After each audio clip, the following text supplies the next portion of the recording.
প্রত্যেকটা স্ত্রীর পায়ের মধ্যে গুঙ্গুর ফোরানো থাকবে। আমার বেয়েরা দোস্ত আহবাব, যখন গোল হইয়া দাঁড়াবে একে অপরের হাত ধরা অবস্থায় আপনি মাঝখানে থাকবেন। ঠিক এই মুহূর্তে আপনার স্ত্রীদের কানে আসি লাগবে একটা সুর। একটা সুর। কিসের সুর? বাদ্যযন্ত্রের সুর। আল্লাহর হাবিব জনাব রাসূলুল্লাহ সাল্লাল্লাহু আলাইহি ওয়াসাল্লাম বলেন, উম্মত, দুনিয়ার কোনো নির্দিষ্ট বাদ্যযন্ত্রের সুরের মতো না, বরং যত রকমের বাদ্যযন্ত্র হইতে পারে সমস্ত বাদ্যযন্ত্র থেকে বাইর হওয়া সুরের একটা মিশ্রিত সুর, আল্লাহু আকবার, এই হুরগুলার কানে আসি লাগবে। এত সুন্দর সুর, এত সুন্দর মিউজিক দুনিয়ার মানুষের সামনে উপস্থাপন করা তো দূরের কথা, কল্পনাও করতে পারবে না। এই মিউজিক আসবে কোথা থেকে? আমার ভাইরা দোস্ত বাব, ব্যান্ড পার্টি আসেনি জান্নাতে?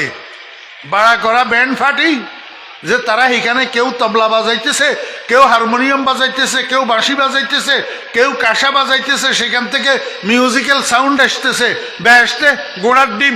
ব্যান্ড পার্টি ভাবে কোথার থেকে? আল্লাহর হাবিব জনাব রাসূলুল্লাহ সাল্লাল্লাহু আলাইহি ওয়াসাল্লাম বলেন, উম্মত, জান্নাতের মধ্যে একটা গাছ হবে, গাছ একটা বৃক্ষ। এই গাছের নাম হবে শাজারায়ে তুবা। বাজারের নাম কি আছিল? কয় না, সুকে তুবা। মনে না রাখলে কেমনে? বাজারের নাম কি ছিল? সুকে তুবা। এইবার প্রবাসীদেরকে জিজ্ঞেস করেন তো, আরবিরা গাছের আরবিতে কি কয়? শাজারাতুন। কি? শাজারাতুন। আমার বেহরা দোস্ত আহবাব, বেহেশতের গাছটার নাম হবে শাজারায়ে তুবা। তুবা বৃক্ষ, অর্থাৎ আনন্দ বৃক্ষ। বাজারের নাম আনন্দ বাজার, গাছের নাম তুবা বৃক্ষ। ও বেয়েরা, কত বড় গাছ হবে এটা!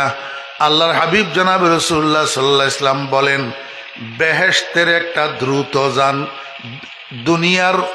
দুনিয়ার আরবি ঘোড়া যেগুলা দ্রুতগামী, এই দ্রুতগামী একটা আরবি ঘোড়াকে ওই গাছের ছায়ার চতুর্দিক ঘুরিয়ে আসার জন্য দিলে 500 বৎসর পর্যন্ত দৌড়াইয়া গোড়াইটাই গাছের ছায়া শেষ করতে পারবে না। এত বড় গাছ, এটার নাম তুবা বৃক্ষ। আল্লাহর হাবিব জনাব রাসূলুল্লাহ সাল্লাল্লাহু আলাইহি ওয়াসাল্লাম বলেন, এই বৃক্ষের নাম তুবা বৃক্ষ। এই গাছ, এটার পাতা আমাদের দেশের কৃষ্ণচূড়ার পাতার মতো ছোট ছোট চিকন চিকন পাতা হবে, কৃষ্ণচূড়ার পাতার মতো।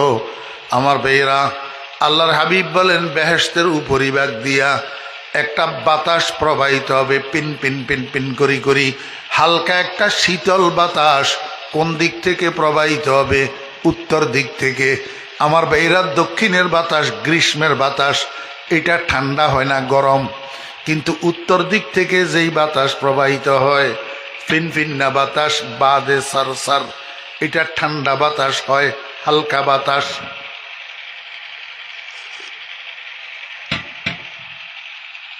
আল্লাহর হাবিব বলেন, ওয়াতাহুব্বুর রিহু ফিহা মিনাশ শিমালি ইলাল জুনুব। জান্নাতের মধ্যে উপরিভাগ দিয়া উত্তর দিক থেকে একটা উত্তরালি বাতাস প্রবাহিত হবে, ঠান্ডা। এই বাতাসটার কারণে গোটা বেহেশতটাকে আল্লাহ পাক শীতাতপ নিয়ন্ত্রিত করে রাখবে, এয়ার কন্ডিশনাইজ করে রাখবে। এই বাতাসিটা যাইয়া তুবা বৃক্ষের পাতার সঙ্গে বাড়ি খাবে, পাতার সঙ্গে বাতাস বাড়ি খাইয়া এক একটা পাতার সঙ্গে এইভাবে লাগিয়া সেখান থেকে আল্লাহ পাকের কুদরতে মিউজিক্যাল সাউন্ড নির্গত হবে। আল্লাহর হাবিব বলেন, যত শত সহস্র কোটি বেহেশতি মানুষ হবে, প্রত্যেকের জন্যই তো আল্লাহ পাক এক একটা প্রাসাদ দিবে। এক একটা কি দিবে? প্রাসাদ। ও বেরা দোস্ত আহবাব, এই প্রাসাদের মধ্যে যার প্রাসাদ তার জন্য একটা শয়ন কক্ষ থাকবে, sleeping room, night hold room, রাত্রি যাপনের কামরা। তার নিজস্ব রাত্রি যাপনের কামরা যেটা হবে শয়ন কক্ষ। এই কক্ষ এটার কোনা দিয়া তুবা বৃক্ষের একটা ডাল ঢুকাই দেওয়া থাকবে। রাত্র দিন 24 ঘন্টা ইলেকট্রিসিটির চার্জ লাগবে না, ইলেকট্রিসিটির সংযোগ লাগবে না, ব্যাটারি লাগবে না, সুইচ লাগবে না। রাত্র দিন 24 ঘন্টা এই ডালেইটার থেকে তোমার রুমের ভিতরে মিষ্টি মিষ্টি মিউজিক বাজতে থাকবে, বন্ধ করা লাগবে না। কারণ শত সহস্র অনাদি অনন্ত বছর পর্যন্ত এই মিউজিক যদি তোমার ঘরের মধ্যে বাজে, তোমার কাছে খালি শুনতেই মনে চাবে, শুনতেই মনে চাবে, পুরাতন হওয়ার কারণে বিরক্তি বোধ হবে না। আমার বেইরা দোস্ত আহবাব, যখন তুবা বৃক্ষের থেকে এই মিউজিক এটা বাইর হবে, ওই উত্তরালি বাতাসে ফিটিয়া গোটা বেহেশতের মধ্যে মিউজিক এটাকে সমানভাবে চড়াইয়া দিবি। এবার বেহেশতি মানুষদেরকে নিয়া তাদের স্ত্রীরা হুরেরা যে গোল হইয়া দাঁড়াইয়া রয়েছে, সেখানে যাইয়া মিউজিক এটা তাদের কানের মধ্যে ঢুকবে। আমার বেয়েরা দোস্ত আহবাব, এই সুরের তালে তালে, মিউজিকের তালে তালে 70 জন স্ত্রী পায়ের মধ্যে ঘুঙ্গুর পরা একে অপরের হাত ধরিয়া আপনার চতুর্দিকে নাচতে থাকবে, ডান্স দিতে থাকবে, নৃত্য পরিবেশন করতে থাকবে। ও ভাইয়েরা দোস্ত আহবাব, শুধু উদ্দেশ্য হইল স্বামীকে খুশি করা, আপনাকে খুশি করা। 70 জন স্ত্রী সুরের তালে তালে আপনার চতুর্দিকে ডান্স দিবে। আল্লাহর হাবিব বলেন, উম্মত, শুধু সুরের দ্বারা আর ডান্সের দ্বারা একটা অনুষ্ঠান কনসার্ট হয় না যতক্ষণ পর্যন্ত একটা গান পরিবেশন করা না হয়। রহমতুল্লিল আলামিন বলেন, উম্মত, তোমার 70 জন স্ত্রী ডান্সার হইয়া সুরের তালে তালে মিউজিকের সাথে সাথে তোমার চতুর্দিকে নাচতে থাকবে, নাচতে নাচতে ডান্স দিতে দিতে একটা গান পরিবেশন করবেন। আল্লাহর হাবিব বলেন, উম্মত, গানটাও আমার থেকে শুনে নাও। নাহনুল খালিদাতু ফালা নাবিদু, নাহনুন নাইমাতু ফালা নাবাসু, নাহনুর রাজিয়াতু ফালা নাসখাতু, তুবা লিমান কানা লানা ওয়া কুন্না লাহু। আমার তো অক্টোবরের 1 তারিখ থেকে অদ্যাবধি পর্যন্ত একটানা মাহফিল, কোনো দিন 2-3টা পর্যন্ত থাকে। মাইকের মধ্যে চিল্লাইতে চিল্লাইতে আমার গলা তো এমনি ফাটা বাঁশের মতো হইয়া রয়েছে। আরো হইল দুনিয়ার কণ্ঠ। আপনারা জান্নাতের মধ্যে 1-2 না, 70 জন স্ত্রীর যৌথ কণ্ঠে, 70 জন হুরের যৌথ কণ্ঠে, জান্নাতের কণ্ঠে এই গান শুনতে থাকবেন। আমার একটু চক্ষু বন্ধ করি, বলেন না ভাইয়েরা, কি অবস্থা হবে, কেমন অবস্থা হবে, কেমন আনন্দঘন মুহূর্ত হবে, উপভোগটা কেমন হবে। সমস্ত বেহেশতবাসী মানুষেরা এমনিভাবে, শুধু একজন তো না, শত সহস্র কোটি বেহেশতি মানুষের সকলের ঘরের সামনে এই কনসার্ট চলতে আছে। সুর, ডান্স, গান একসাথে চলতে আছে। নাচের তালে তালে, গানের তালে তালে, সুরের তালে তালে সমস্ত বেহেশতি মানুষেরা আত্মহারা হইয়া থাকবে, দিক বিদিক জ্ঞান শূন্য হইয়া থাকবে। ডাইনে কি, বামে কি, সামনে কি, পিছে কি, কিচ্ছু খেয়াল থাকবে না। আমার ভাইরা, এই মুহূর্তে উপরের দিক থেকে একটা আওয়াজ আসবে, সালামুন আলাইকুম, সালামুন আলাইকুম ইয়া ইবাদি। বলেন না বুঝি থাকলে, এটা কার সালাম? কার? রব্বুল আলামিনের সালাম। এই সালামের আওয়াজে জান্নাতি মানুষেরা সম্বিত ফিরে পাবে, দিক বিদিক জ্ঞান ফিরে পাবে। হঠাৎ উপরের দিকে তাকাবে, কিরে রব্বুল আলামিনের সালামে না, কিন্তু উপরে তাকাইলে কি হবে, কিচ্ছু দেখা যায় না। সাথে সাথে আরেকটা আওয়াজ আসবে, হাল ওয়াজাতুম মা ওয়াদাকুম রাব্বুকুম ইয়া ইবাদি। ও আমার বান্দারা, তোমাদের রব যে তোমাদের সাথে যত ওয়াদা করেছিল, কোরআনের মাধ্যমে জানাইছিল, রসুলের মাধ্যমে জানাইছিল, কোরআনের থেকে রসুলের থেকে জানিয়া ওলামাই কেরাম তোমাদেরকে জানাইছিল, তোমাদের রব যত প্রতিশ্রুতি তোমাদেরকে দিয়েছিল সমস্ত প্রতিশ্রুতি পরিপূর্ণ পাইলা কিনা, সমস্ত ওয়াদা পরিপূর্ণ পাইলা কিনা। বেহেশতি মানুষেরা দুই ভাগ হইয়া যাবে। এক ভাগ মানুষে উত্তর দিবে ওয়াজাদনা ইয়া রব্বানা মা ওয়া'আদতানা, ও আমাদের প্রভু যত ওয়াদা আপনি করেছেন সবগুলা ওয়াদা পরিপূর্ণ হইয়াছে, আপনার প্রতিশ্রুত সব নাজ নেয়ামত আমরা পাইয়াছি। কিন্তু আরেক দল মানুষ যে রইয়া গেছে, হেরা কয় মিথ্যা কথা রব্বুল আলামিন, এখনো আপনার ওয়াদা পূরণ হয় নাই। আল্লাহ পাক রব্বুল আলামিন জিজ্ঞেস করবে, বান্দা দুধের নহর, মধুর নহর, পানির নহর, শরাবের নহর, হুর, গেলমান, দালান, কোঠা, অট্টালিকা এত কিছু দিলাম, এরপরেও আমার ওয়াদা কেন পূরণ হইল না? কি বাকি রইল? ওই পাগলের দলে কয় হুর গেলমা জতনি নেমত হায় তু সবসে বেহতর নেমতে দীদার তু বেতু জান্নাতে দোজখ সতায়ে যা ফজা বাতু দোজখ জান্নাত সতায়ে দিল রুবা। ইয়া আল্লাহ, এই 5 ওয়াক্ত নামাজ যে কষ্ট করে পড়ছিলাম, রোজাগুলা যে কষ্ট করে রাখছিলাম, ইয়া আল্লাহ তোমার কোরআন যে তেলাওয়াত করছিলাম, তোমার নামে জিকির যে করছিলাম, তোমার নামে দান সদকা যে করছিলাম, এগুলা শুধু নাজ নেয়ামতের জন্য না, তোমার হুরগেল মানের জন্য না, তোমার বন্ধুর একটা হাদিস আমরা পাইছিলাম, তোমার বন্ধুর একটা বাণী পাইছিলাম।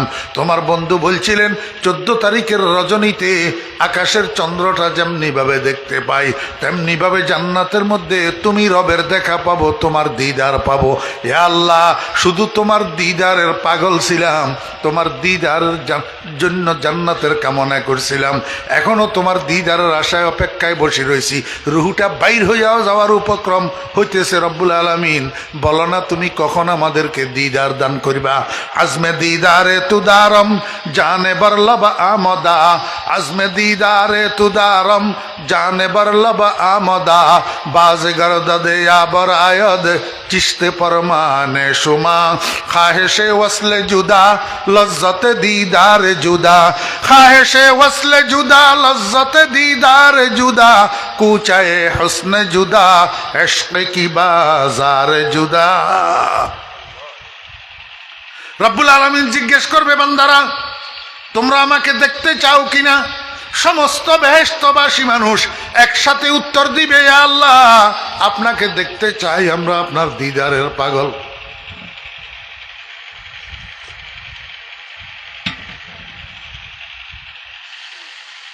রহমতুল্লিল আলামিন বলেন, এই সময়ের মধ্যে আল্লাহ পাকের কুদরতের চেহারার উপরে বলে 70,000 নূরের পর্দা দিয়া ঢাকনা দেওয়া থাকবে। কত হাজার? 70,000 নূরের পর্দা। সেইখান থেকে জান্নাতীরা যখন কামনা পেশ করবে, মাওলা তোমার দিদার চাই, তখন আল্লাহ পাকের কুদরতের চেহারার উপর থেকে একটা মাত্র পর্দা উঠাইয়া দিবেন। এই একটা মাত্র পর্দা উঠাইয়া দেওয়ার সাথে সাথে জান্নাতি মানুষেরা এক পলকের জন্য আল্লাহর কুদরতের চেহারার দিকে এইভাবে তাকাবে, কিন্তু 1 সেকেন্ডও বরদাস্ত করতে পারবে না। আল্লাহর নূরের তাজাল্লি বরদাস্ত করতে না পারিয়া চিৎকার দিয়া বেহুশ হইয়া পড়িয়া যাবে। এক বেহুশিতে 40,000 বৎসর কাটিয়া যাবে, খবর থাকবে না। বরফ তাজলজ্জতে দিদার সাজহোশ, বরফ তাজলজ্জতে দিদার সাজহোশ, শরাবে বেখুদি জাদাজ দিলস জোশ। 40,000 বৎসর বেহুশ থাকার পরে এইবার বান্দারা নিজে নিজে আবার হোঁশের মধ্যে আসবে। আল্লাহ পাক জিজ্ঞেস করবেন, বান্দা বেহুশ হইলা কেন? বান্দারা বলবে, মাওলা তোমার নূরের তাজাল্লি বরদাস্ত করতে পারি নাই। আল্লাহ পাক বলবেন, ঠিক বলছো, আমার 2 প্রকারের নূর আছে, একটা নূরে জালালি আর একটা নূরে জামালি, একটা কড়া নূর আর একটা মিষ্টি নূর। দুনিয়ার মধ্যে আমার কড়া নূরটা প্রকাশ করছিলাম সূর্যের মাধ্যমে, এই কারণে দিনের দুপুরে 12টার সময় সরাসরি সূর্যের দিকে তোমরা তাকাইতে পারতে না, দৃষ্টি ফেরত আসি যেত। আর মিষ্টি নূরটা প্রকাশ করছি চন্দ্রের মাধ্যমে, এই কারণে রাতভর যদি চাঁদের দিকে তাকাইয়া থাকতা তোমাদের চোখের কোনো অসুবিধা হইতো না। ও বান্দা, এই যে তোমাদেরকে এখন আমি সাক্ষাৎকার দিলাম, এটা আমার কড়া নূর দিয়া দিছি, নূরে জালালি দিয়া। যেই নূরে জালালি দিয়া আমি আমার সাক্ষাৎকার দিয়েছিলাম আমার মুসাকে তুর পাহাড়ের মধ্যে মুসা বরদাস্ত করতে পারে নাই, চিৎকার দিয়া বেহুশ হইয়া পড়িয়া গেছে। তোমরাও বরদাস্ত করতে পারো নাই, চিৎকার দিয়া বেহুশ হইয়া পড়িয়া গেছো। বান্দা এবার চলো, তোমাদেরকে আরেক জায়গায় নিয়ে যাব। বান্দা চলো, তোমাদেরকে আরেক জায়গায় নিয়ে যাব। কোথায় নিয়ে যাবে রব্বুল আলামিন? ও দোস্ত বাপ ভাইরা আমার, কোথায় নিয়ে যাবে? ইন্নাল মুত্তাকিন, ফার্সি ভাষাওয়ালারা জান্নাত বুঝায় বেহাসতে দিয়া, অর্থাৎ 8টা জান্নাত। জান্নাত কয়টা? 8টা। এইটারে আমরা বেহেশত কই। আসল শব্দ হলো জান্নাত। আসল শব্দ কি? জান্নাত। এক বচন, বহু বচন হইলে জান্নাত। জান্নাতের মধ্যে একটা বাজার হবে, এই বাজারের নাম হবে সুকে তুবা। আপনারা এখানে মিডল ইস্ট প্রবাসী আছেন কেউ? মিডল ইস্টে ছিলেন, মিডল ইস্টে গেছেন, এমন কোন ভাই আছেন? নাই তো দেখি। কিরে ওয়া সৌদি আরব, কুয়েত, কাতার গিয়ে যে ইল্লা কেউ নাই? দুইজনে হাত উঠেছে। আপনারা একটু বলেন তো, আরবি ভাষায় বাজারকে কি বলে? সুক। মাশাআল্লাহ, দেখুন না, ইয়ার সমর্থন পাইন না। আরবি ভাষায় বাজারকে কি বলে? সুক। সুক মানে বাজার। আর তুবা শব্দের অর্থ হইল আনন্দদায়ক। তাহলে সুকে তুবা অর্থ কি? আনন্দ বাজার। দুনিয়ার মধ্যেও জায়গায় জায়গায় অনেক বাজারের নাম আনন্দ বাজার আছে, কিন্তু ঘোড়ার ডিম। যেই বাজারে চোর থাকে, যেই বাজারে পকেটমার থাকে, যেই বাজারে ডাকাতি হয়, এটা আবার আনন্দ বাজার হয় কেমনে? যেই বাজারে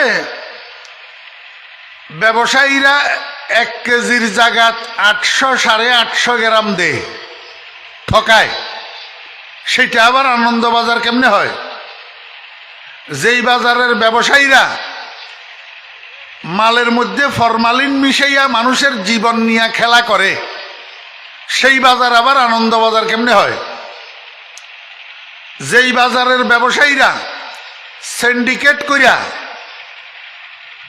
আলু, গোলালুরে গুদামজাত করি 20 টাকার গোলালুর দাম 80 টাকা পর্যন্ত বাড়ায়, এই অসাধু ব্যবসায়ীদের বাজার আবার আনন্দ বাজার কেমনে হয়? আসল আনন্দ বাজার হইল বেহেশতের বাজার। অনারার হিন্দি আশেপাশে বাজার আছে না? খন বাজার, ফকিরনিরহাট, হ্যাঁ, ফাজিল খান হাট। ইবাম সপ্তাহে কদিন মিলে? কিবার কিবার? সোমবার আর বৃহস্পতিবার। বেহেশতের বাজার মিলিব যে শুক্রবার দিন, জুমার দিন বিকেল বেলায়। সপ্তাহে একদিন মিলিব, বৃহস্পতিবার দিন বিকেল বেলায়। এই বাজার ইবা আদম আলাইহিস ইসলাম থেকে কিয়ামত পর্যন্ত যত মানুষ জান্নাতি হইব, এই শত সহস্র কোটি জান্নাতি মানুষের মিলন মেলায় পরিণত হবে। এখন একটা বাজার হওয়ার জন্য সেখানে কিছু পণ্য ক্রয় বিক্রয় হওয়া লাগে, না হলে কিসের বাজার? এখন বেহেশতের বাজারের মধ্যে কি বিক্রি হবে? কাস্টমাররা কি খরিদ করবে? লতি না সুরি হুনি? এটা কি বেচিব?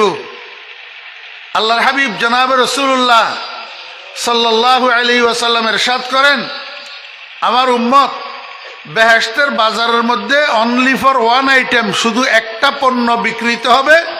সেই পণ্যটার নাম হইল তাসবির, অর্থাৎ ফটো। কি বিক্রি হবে? ফটো। ফটো। আমার যুবক ভাইরা, এখন তোমরা ফটোর পাগল না? ফটো মোবাইল আবিষ্কারক মোবাইল আবিষ্কার করছে দূর দরাজের থেকে একজন আরেকজনের সাথে সহজে কথোপকথন করার জন্য, যোগাযোগ করার জন্য, খবরাখবর নেওয়ার জন্য। ফেসবুক আবিষ্কার হয়েছে সামাজিক যোগাযোগ রক্ষা করার জন্য। এটার নামই হইল সোশ্যাল মিডিয়া, সামাজিক যোগাযোগ মাধ্যম। এখন আমাদের সমাজে শিক্ষিত অশিক্ষিত, যুবক তরুণ আবাল বৃদ্ধ নির্বিশেষে মানুষ কতগুলা মনে করছে যে মোবাইল আবিষ্কার হয়েছে আর ফেসবুক আবিষ্কার হয়েছে, শুধু মোবাইল দিয়া সেলফি কতগুলা রঙের ডঙ্গের উঠাবে আর এগুলারে ফেসবুকের মধ্যে পোস্ট করবে। এই কাজের জন্য মোবাইল আর ফেসবুক আবিষ্কার হয়েছে। আপনারা সুশিক্ষিত ভাইরা, সুশিক্ষিত যুবকেরা, তরুণেরা আমাকে একটু বুঝাইয়া বলতে পারোনি? তোমরা তো বুঝো ভালো, আমরা তো মোল্লা মৌলবী মানুষ, এমনিই কিছু বুঝি না। আমরা দেখলেই এক শ্রেণীর মানুষ মনে করে অবুঝ, এরা কিছু বুঝে সুঝে না। অথচ এমন এমন মোল্লা আছে যারা এমন বুঝা বুঝে এই সমস্ত জাহেলের ঘরে 50 বছর ক্লাস করাইতে পারবে। তারপরেও জাহেলেগুলায় মোল্লা দেখলে মনে করে কিচ্ছু বুঝে সুঝে না। মোবাইল, টাচ মোবাইল আবিষ্কার হয়েছে শুধু তোর সেলফি উঠানোর জন্য। ফেসবুক আবিষ্কার হয়েছে সেলফি উঠাই উঠাই ফেসবুকে দেওয়ার জন্য। কোন কাজে ব্যবহার করতেছ? কোন জিনিস? দামিশের গোষ্ঠী ফটো পছন্দ করে। কলেজে যাওয়ার সময় বাপের টিফিনের জন্য টাকা দে, সেই টাকারে বাঁচাইয়া, শান্তি লাগলো না, সেই টাকারে বাঁচাইয়া সিনেমার নায়ক নায়িকার ছবি খরিদ করে, সেটারে বাইন্ডিং করি ঘরের দরজা বরাবর একদম ফ্রন্ট স্টলে ঝুলাইয়া রাখে। কিরে বেটা ব্যাকল, এই সিনেমার নায়ক নায়িকার ছবি ঘরের দরজা বরাবর একদম সামনে চোখের উপর যে ঝুলাইয়া রাখলি, এতে তোর বেনিফিট কি? আমারে বুঝা। তুই সারা জীবন যদি কামনা করস তোর ওই গুটি গুটি বসন্তের দাগওয়ালা চেহারা এটা নায়ক নায়িকার চেহারার মতো হবে, তো কেন ঝুলাই রাখছ? আল্লাহ পাক রব্বুল আলামিন কয়, বান্দা, দুনিয়ার ভিতরে তোমার মনের অনেক চাহিদা হবে, সবগুলা চাহিদা দুনিয়াতে পূরণ করিও না। ওই সমস্ত চাহিদা পূরণ করবা যেগুলা পূরণ করার জন্য আমার পক্ষ থেকে অনুমোদন থাকবে। যেই চাহিদা পূরণ করার জন্য আমি রবের অনুমোদন থাকবে না, সেই চাহিদা দুনিয়াতে পূরণ করিও না। আমি রব তোমার সাথে ওয়াদা করলাম, যত জিনিস থেকে আমি বারণ করিয়া তোমাকে বঞ্চিত করতেছি, এই সমস্ত চাহিদাগুলা আমি তোমার জান্নাতের মধ্যে পূরণ করে দেব। কোথায় পূরণ করে দিবে? খোদার কসম, এক একটা চাহিদা যেটা দুনিয়ার মধ্যে মানুষ হিসাবে মানুষের দিলের ভিতরে আসে, চাহিদা কামনা, কিন্তু আল্লাহ পাকের নিষেধ। আল্লাহ পাকের দুনিয়ার মধ্যে মানুষের একটা বড় চাহিদা হইল নারী। বড় চাহিদা কি? নারী, বিশেষ করে সুন্দরী নারী, রূপসী নারী। চাহিদা কিনা বলেন? হ্যাঁ, এই জন্যই তো রাস্তায় একটা মেয়ে যদি একদিক থেকে আরেক দিকে যাইতে লাগে, শকুনের মতো কুকুরের মতো এমনে তাকাই থাকে। হ্যাঁ, আল্লাহ পাক রব্বুল আলামিন কয় তাকাইস না, এটার জন্য তোর অনুমতি নাই। তোর যে এটা চাহিদা, এটা জান্নাতে আমি পূরণ করে দেব, একটা দুইটা না, 70টা বিবি দেব তোকে। কয়টা? 70টা। কেমন কেমন বিবি? দুনিয়াতে তুই তো সুন্দর দেখলেও তাকস, কালো দেখলেও তাকস, তোর কাছে হায়া শরম নাই। তুই কি হরেশচন্দ্রের পোলা না আব্দুর রহমানের পোলা, এটাও তোর মনে থাকে না। তুই কি আমেনা বেগম ফাতেমা বেগমের দুধ পান করি বড় হইছ না সীতারানীর দুধ পান করি বড় হইছ, এটাও তোর মনে থাকে না। আল্লাহ পাক রব্বুল আলামিন বলেন, বান্দা সব চাহিদা দুনিয়াতে পূরণ করবি না, আমি তোকে এক একটা চাহিদা জান্নাতের মধ্যে পূরণ করে দেব। একটু পরে আর একটু বুঝবেন। আল্লাহ পাক বলেন, ফটো তোর পছন্দের জিনিস, এই জন্য আমি জান্নাতের মধ্যে একটা বাজার রাখছি। এই বাজারের মধ্যে আমার হাজার হাজার ফেরেশতারা হাজার হাজার স্টল নিয়ে বসবে। স্টল বুঝেননি? ছোট্ট ছোট্ট অস্থায়ী দোকান, ছোট্ট ছোট্ট অস্থায়ী দোকান, এগুলো স্টল বলে।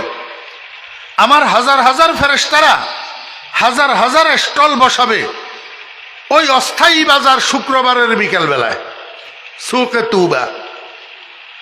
এক একটা স্টলের মধ্যে লক্ষ লক্ষ ডিজাইনের ফটো পরিবেশন করবে।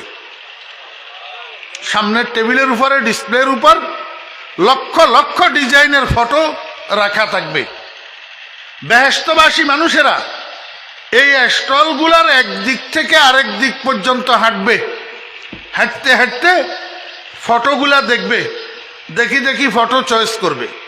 হঠাৎ একটা ফটো তার চয়েস হবে, কিরে এত সুন্দর ফটো, আল্লাহু আকবার, এই ফটো এটা খরিদ করবে। ফটো এটা কি করবে? খরিদ করবে। বাজার তো, বাজারে মানুষে ফ্রি দেনি, মূল্য পরিশোধ করা ছাড়া, খরিদ করা ছাড়া, কিনা ছাড়া ফ্রি দেনি। তো এটার নাম বাজার ন? এখানে ফেরেশতারা বিক্রি করার জন্য বসছে, ফ্রি দিবে না, ফটো এটা খরিদ করতে হবে পছন্দেরটা। সাহাবায়ে কেরাম জিজ্ঞাসা করেন, ইয়া রাসূলুল্লাহ, জান্নাতের মধ্যে যে আমরা ফটো খরিদ করব সেখানে মূল্য কি হবে, মুদ্রা কি হবে? সৌদি আরবের রিয়াল না আমেরিকার ডলার না বাংলাদেশের টাকা? আল্লাহর হাবিব জনাব রাসূলুল্লাহ সাল্লাল্লাহু আলাইহি ওয়াসাল্লাম বলেন, উম্মত, এইটা অদৃশ্য জগৎ, জান্নাত এইটা দৃশ্য জগৎ, জান্নাত অদৃশ্য জগৎ। অদৃশ্য জগতের বাজারে দৃশ্য জগতের মুদ্রা চলে না। স্টেজে ছাও নাই, ফানিও নেই।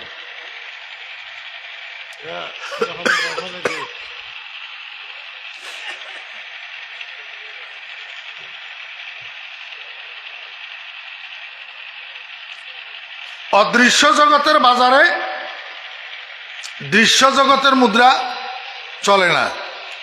তাহলে ফটো খরিদ করা হবে কি দিয়া? রাসূল আকরাম সাল্লাল্লাহু আলাইহি ওয়াসাল্লাম বলেন, শুক্রবারে জুমার দিন, শুক্রবার জুমার দিন দুনিয়ার মধ্যে তোমরা যে নফল ইবাদত করছো, এই নফল ইবাদতের সওয়াবগুলাকে জান্নাতের বাজারে মুদ্রা বানাই দেওয়া হবে, নোট নোট।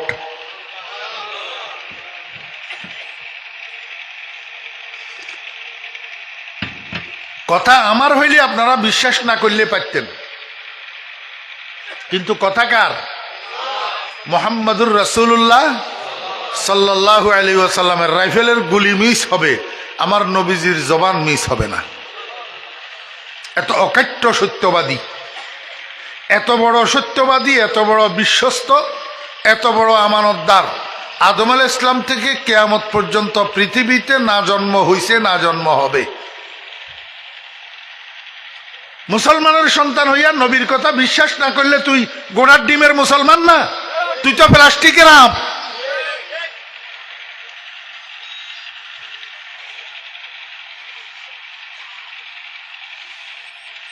শুক্রবারের জুমার দিনের নফল ইবাদতের সওয়াব বেহেশতের বাজারে ফটো খরিদ করার মুদ্রা।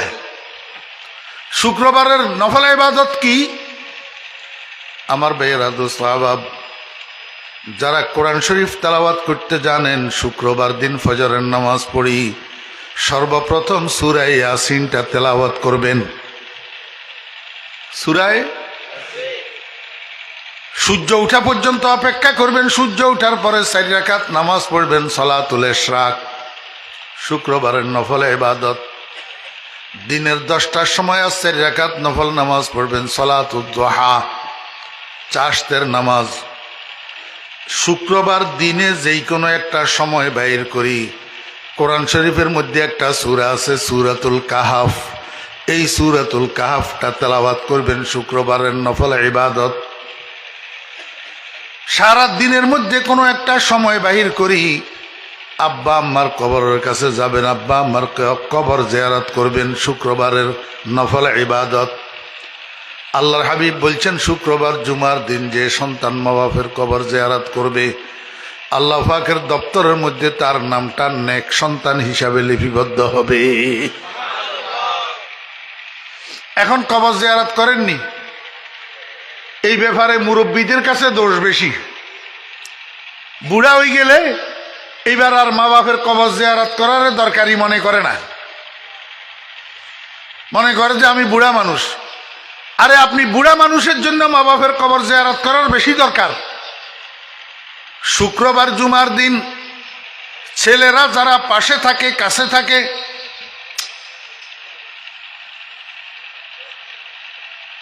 আয় উঠি যাই উমগি না,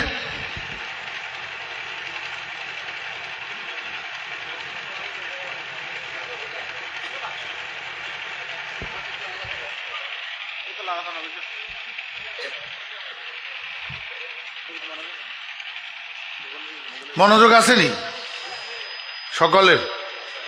জি, সব ফিসেওয়ালার নখর ব্যাগুনের মনোযোগ আছে না? কেউ গুমজান নেহন? আপনারা যারা মুরব্বী আছেন, ছেলেদেরকে কাছে যারা আছে এদেরকে শুক্রবারে ডাকবেন, অবাজিয়ল আয়, তোর দাদা দাদির একখানা কবর জিয়ারত করি আয়। ফোয়ারে ফোয়ারে লই মা বাপর কবর জিয়ারত করি বেলে যাবেন। কি হল্লাই হইতারন না, ইন তাদাইলা নফল ন, ইন তাদাইলা তালিম। অনে ফোয়ারে লইয়ারে শুক্রবার দিন অনর মা বাপের কবর জিয়ারত করিলে অনর ফোয়ালে শিখিব। দুদিন পরে অনে মরি গেলে ফল অনে অনে যাইয়ারে অনর কবর জিয়ারত করিব। অনে যদি 6 মাসে বছরে মা বাপের কবরের কাছে নজন, তো অনে মরিলে 10 বছরেও ফোয়া অনর কবরের কাছে যাইত না। চাইও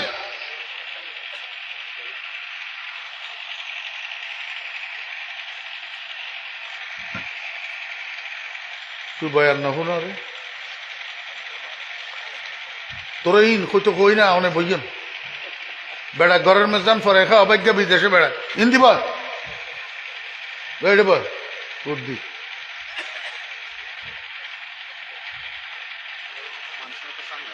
মানুষ ঠক গেছে আর নামত যোগ বয়ানের মুখ্যা নজর নাই, নজর মানুষের মুখ্যা।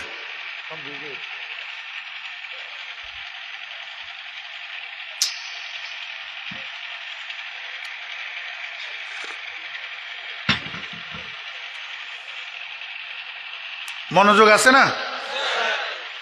আর ডিস্টার্ব করলে আর ভিতরে ব্যাগিন এলোমেলো হয়ে যাবে। আয় আর কথা কইন্য পারি,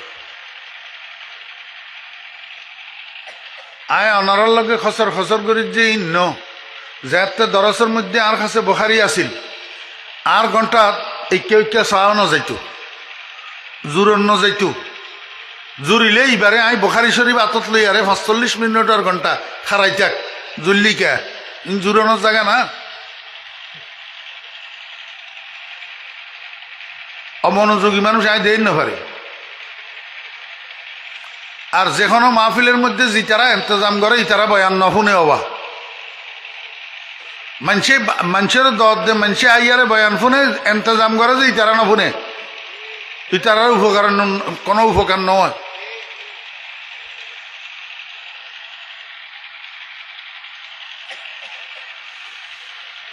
কি বলতে চাইছিলাম? মা বাপের কবর জিয়ারত। আপনি যদি শুক্রবারে ছেলেদেরকে লইয়া আপনার মা বাপের কবর জিয়ারত করেন, এখান থেকে ছেলেরা শিখবে। তো আপনি মারা গেলে আপনার কবর জিয়ারত করবে। আর যদি আপনি এই শিক্ষা না দিয়া যান, বছরের পর বছর আপনার কবরের কাছে আপনার ছেলেরা যাবে না। এই জন্য শুক্রবারে মা বাপের কবর জিয়ারত করুন সুন্নত। এটা শুক্রবারের নফল ইবাদত। আসরের পর থেকে মাগরিব পর্যন্ত কমপক্ষে 500 বার দরুদ শরীফ পড়বে, নফল ইবাদত। শুক্রবার দিন আসরের পর থেকে মাগরিব পর্যন্ত সময়ের মধ্যে একটা মুহূর্ত থাকে, মুহূর্ত, যেই মুহূর্তের মধ্যে দুনিয়ার যেই কোনো মানুষ আল্লাহর কাছে যাহা কিছু চায় আল্লাহ তাহা দান করে, যেই কোনো দোয়া করে আল্লাহ পাক কবুল করে। পালান নবী সাল্লাল্লাহু আলাইহি ওয়াসাল্লাম, ইন্না ফিল জুমআতি লাসাআতান লা ইউআফিকুহা আবদুন মুসলিমুন লা ইয়াসআলুল্লাহা ফিহা শাইআন ইল্লা আ'তাহুল্লাহু ইয়্যাহু আও কামা ক্বালান নবী আলাইহিস সালাতু ওয়াস সালাম। আমি হাদিস সকল অনুবাদ করি করি যাইতেছি, বাংলায় বলি যাইতেছি, আরবি ফুটতেছি না, শুধু সময় নষ্ট হবে। এই জন্য যারা পারেন, অবসর থাকেন, শুক্রবার জুমার দিন আসরের পর থেকে মাগরিব পর্যন্ত মসজিদ থেকে বাইর হবেন না, মসজিদের কোনায় মুনাজাত ধরে বসে থাকবেন, দুনিয়া আখিরাতের সমস্ত হাজত আল্লাহর কাছে পেশ করবেন। বন্ধ করো মোবাইল।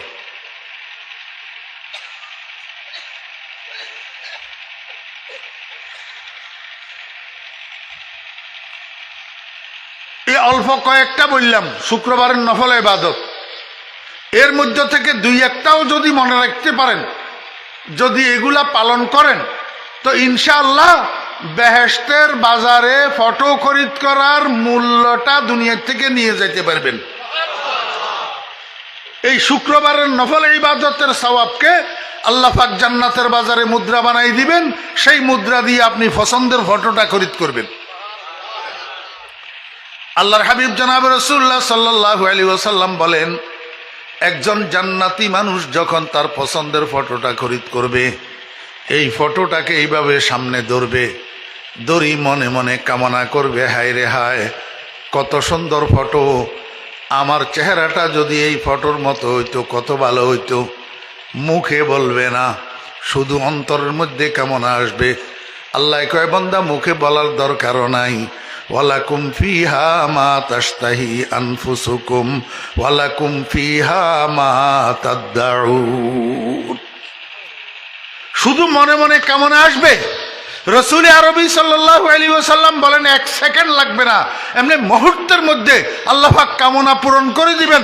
তার ওই কুশ্রী বিশ্রী দুনিয়ার চেহারাটা, বসন্তের দাগওয়ালা, দাঁত উঁচা, নাক সেপটা, ঠোঁট কতগুলা জোঁকের মতো মোটা মোটা, আল্লাহ পাক পরিবর্তন করে ফটোর মতো বানাই দিবে। আল্লাহর হাবিব বলেন, যখন ফটো পরিবর্তন হবে, ফটোর দ্বারা যখন চেহারা পরিবর্তন হবে, এই চেহারার অবস্থা কি হবে? ক্বালান নবী সাল্লাল্লাহু আলাইহি ওয়াসাল্লাম, ইয়াতালাল্লাউ ওয়াজহুহু কামা ইয়াতালাল্লাউল কমারু ফি লাইলাতিল বদর। 14 তারিখের রাত্রে আকাশের চন্দ্রটা যেরকম ঝলমল ঝলমল করে, বেহেশতের বাজারের মধ্যে তার চেহারাটা এরকম ঝলমল ঝলমল করতে থাকবে। আল্লাহু আকবার। তো দুনিয়ার মধ্যে আল্লাহ পাক আমাদেরকে বানাইছে যে অঙ্গ প্রত্যঙ্গের মধ্যে সামঞ্জস্যতা আসেনি। যদি সামঞ্জস্যতা না থাকতো আমাদেরকে সুন্দর লাগতো নি। তো দুনিয়ার ভিতরে আল্লাহ পাক যখন আমাদের অঙ্গগুলোর মধ্যে সামঞ্জস্য দিয়া বানাইছেন, তো বেহেশতের মধ্যে সামঞ্জস্য থাকবে না? ওই ফটোর মতো পরিবর্তন হইয়া চেহারা সুন্দর হবে, হাত পাগুলা কি ছাগলের চামড়ার মতো কালো হবে? না, চেহারা পরিবর্তন হওয়ার সাথে সাথে গোটা শরীরের মধ্যে সামঞ্জস্যতা এসে যাবে। চেহারার যেই রং হবে, চেহারার যে সৌন্দর্য হবে, চেহারার যে রূপ হবে, গোটা শরীরের সমস্ত অঙ্গ প্রত্যঙ্গগুলা সেই রূপে রূপায়িত হবে।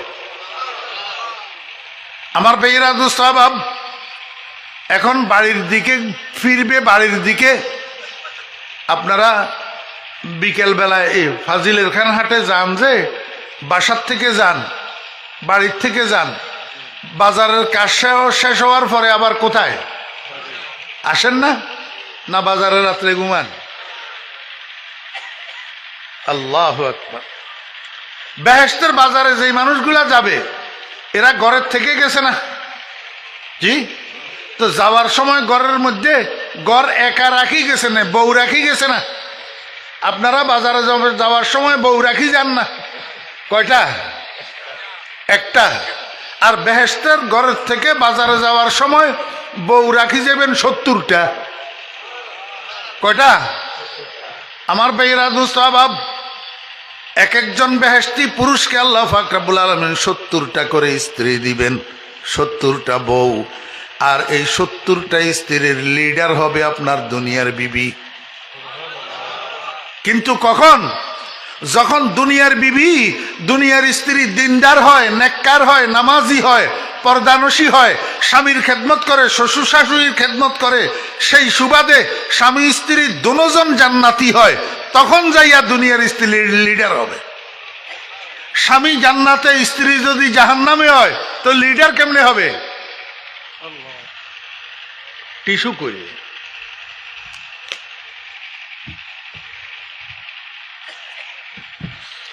দুনিয়ার স্ত্রী যদি জাহান্নামী হয় তো পারিব লিডার হইতে?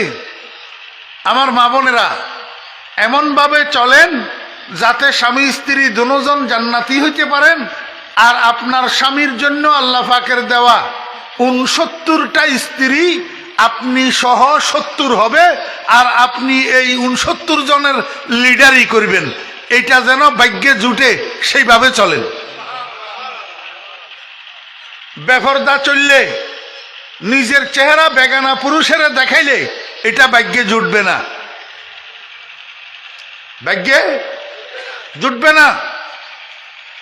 জামাইরে ফুসলাই ফুসলাই, স্বামীরে ফুসলাই ফুসলাই, শ্বশুর শাশুড়ির বিরুদ্ধে খেপাইলে, শ্বশুর শাশুড়ির নাফরমানি করলে, শ্বশুর শাশুড়িরে নারাজ করলে এটা ভাগ্যে জুটবে না।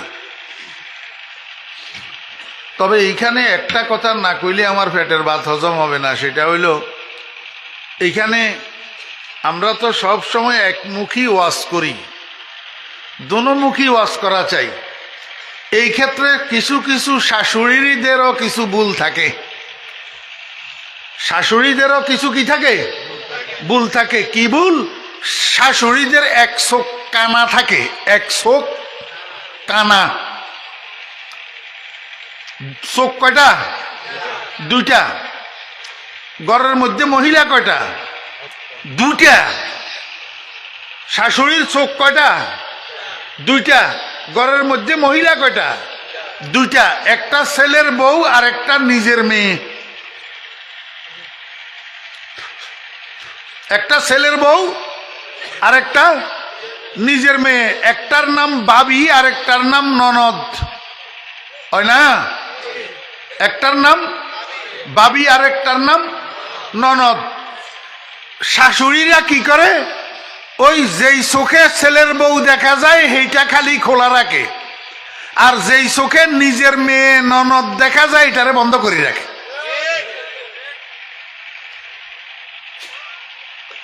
বুঝছেন না ঘটনা?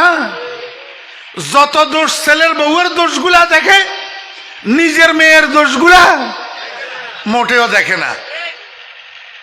কতদিন? যতদিন নিজের বউ, নিজের মেয়েটার বিয়ে না হয়। এই বাড়িতে ঘরে যত ঝগড়া হয় সব দোষ বাবির, মেয়ের কোনো দোষ নাই। এবার মেয়েটার যখন বিয়ে হয়েছে, সে যখন আরেক বাড়িতে যাইয়া বাবি হয়েছে, সেইখানেও ননদ একটা আছে, সেইখানে এবার ননদ বাবির ঝগড়া হয়। এখন সব দোষ ননদের, বাবির কোনো দোষ নাই। ওনারা কেন ফেস না বুঝেন? পারলা ফেস বুঝছেন না? এটে বাবি আসিল যে আরেকজন, ওই বে আসিল নিজেরই বেয়ের ননদ, ওরে বিয়ে অনের পরে এবার নিজেরই বে হইয়াছে বাবি, ননদ আরেকজন। এখন এডে বেয়াকিন বাবির দোষ, ননদ খারাপ, ননদ বালা। অনেকে ইয়ার বেয়াকিন বাবির দোষ, ননদ খারাপ। ইনচাপ দেখছেন না? ফুয়া বিয়া করাইয়ে মান্যা বিয়া দিয়ে তা মেয়ে ফুয়া আরোগ্যা ভাসের বাড়ির আই ফুসার করতে অবৈধ। এই জামাই কেন ফরিল, মাইয়ার জামাই কেন ফরিল, হয় যে ওটা নহস। আর মাইয়ার জামাই একবারে মোমের মতো। আর জামাই কুয়েতে থাকে, ব্যাগ টিয়া ফুসাউন আর বাড়িত ফাটায়। বেয়ার দবই যে আর ফুয়াইতে ডুবাইতুন, মাঝে মাঝে শ্বশুর বাড়ির টাকা দেয়। না বুঝে।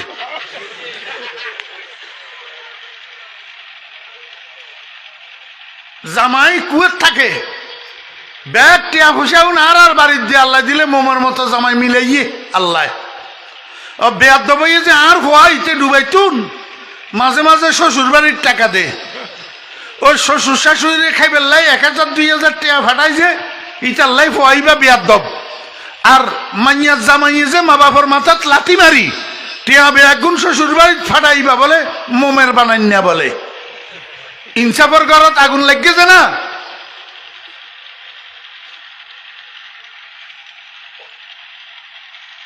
আর মাওল নারাজ নয়জন, ইনসাফ থাকুন পরিবার ইনসাফ। শাশুড়ি যদি ছেলের বউয়েরে নিজের মেয়ের মতো মনে করে তাহলে ঘরের মধ্যে আর কোনো অশান্তি থাকে না। কিন্তু আমরা শাশুড়িরা ছেলের বউয়েরে নিজের মেয়ের মতো মনে করি না, এই জন্য সমস্ত ফেতনা বাজে।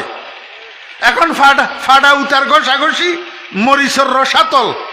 হ্যাঁ, এবারে ফোয়া খারাপ বুঝে কয় যে ইতে খালি বউয়ের কথা ধরে, আসলে হুদে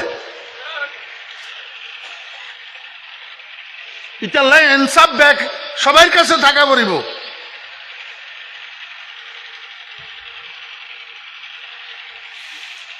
আল্লাহু আকবার।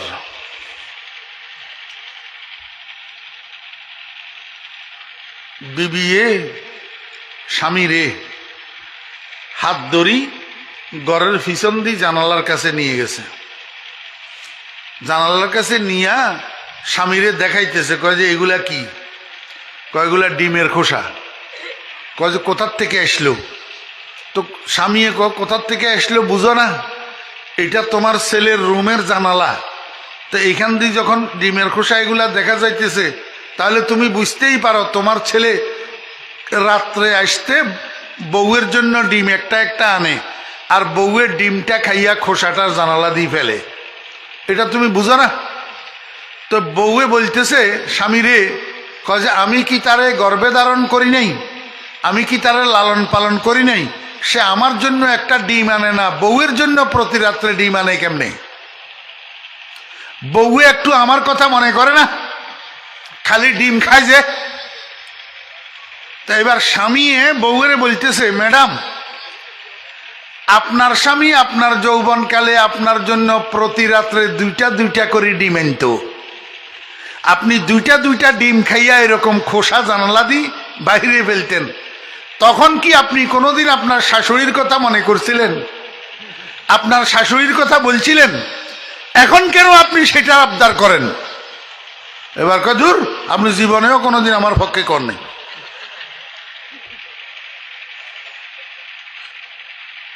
ইনসাফের ঘরে আগুন লেগছে না? আমাদের সমাজের ভিতরে এই সমস্ত ফ্যামিলিগুলোর মধ্যে ঝগড়ার মূল কারণ হইল শাশুড়ি। শাশুড়িরা যখন বুড়া হয়ে যায় তখন নিজের যৌবনটা ভুলে যায়। আমি কতটুকু আমার শাশুড়ির খেদমত করছিলাম এই কথাটা তখন আর মনে করে না। খোদার কসম, কোন বউ যদি যৌবনকালে শাশুড়ির খেদমত করে তো সে বুড়া হইলে তার ছেলের বউ তার খেদমত না করেই পারে না।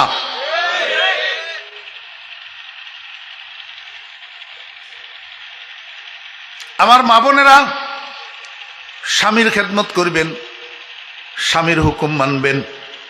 স্বামী উত্তরে কইলে দক্ষিণে যাবেন না, দক্ষিণে কইলে উত্তরে যাবেন না, নতুবা জান্নাতে যাইতে পারবেন না। স্বামী স্ত্রী দুজন জান্নাতে না গেলে আপনি আপনার স্বামীর স্ত্রীদের সরদারি করতে পারবেন না। আল্লাহর হাবিব জনাবে রাসূলুল্লাহ সাল্লাল্লাহু আলাইহি ওয়াসাল্লাম বলেন, ঘরের মধ্যে রেখে আসা 70 জন স্ত্রী এখন স্বামী তো বেহেশতের বাজারে ফটো খরিদ করছে, ফটোর দ্বারা চেহারা শরীরের রূপ পরিবর্তন হয়েছে। এইবার আস্তে আস্তে বাড়ির দিকে হাঁটা দিছে।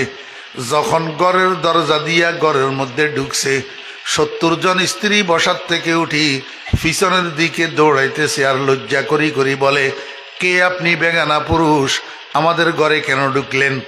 আপনি ডাকিয়া ডাকিয়া বলবেন, বিবি আমি কোনো বেগানা পুরুষ নই, আমি তো তোমাদের স্বামী। আপনার স্ত্রীরা বলবে, না আপনি মিথ্যা বলতেছেন, আমাদের স্বামীর চেহারা শরীর এত সুন্দর ছিল না, আমাদের স্বামীর চেহারার মধ্যে এত রূপ ছিল না।